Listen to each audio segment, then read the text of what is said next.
Hi, I'm Alicia, and this is my advice to incoming CIS 110 students. My favorite part of the course was that it was very laid back and easygoing.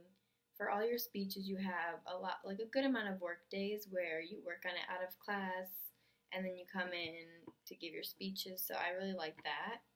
And I also like that our class was very small because that decreases test anxiety because you're only giving a speech in front of like 20 other kids and everyone's in the same boat, so you don't have to like worry about people being critical of you in your speech because everyone's just as nervous as you are. And my biggest challenge in the beginning of the semester was getting up and giving speeches.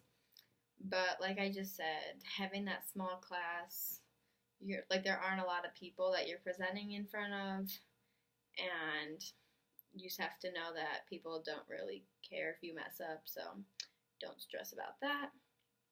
A tip to be successful is to make outlines for your speeches in order for you to like practice them, and also make sure you do practice them, whether it's to your roommate or like to yourself in your room.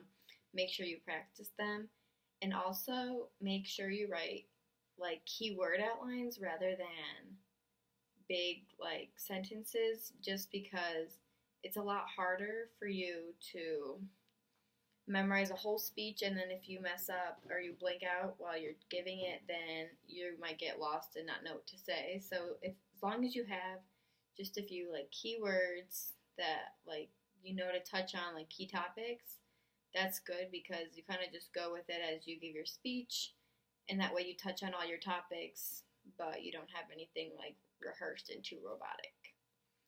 And my takeaway from the class was how to decrease like public speaking anxiety, because anytime we had to give a speech, everyone was in the same boat. Like it wasn't anything that only you were going to have to do, so you just have to think about it that way, that no one really cares if you mess up. Everyone has to give a speech. Like you're just one of many people in the class. It's not a big deal if you mess up because everyone will. Good luck.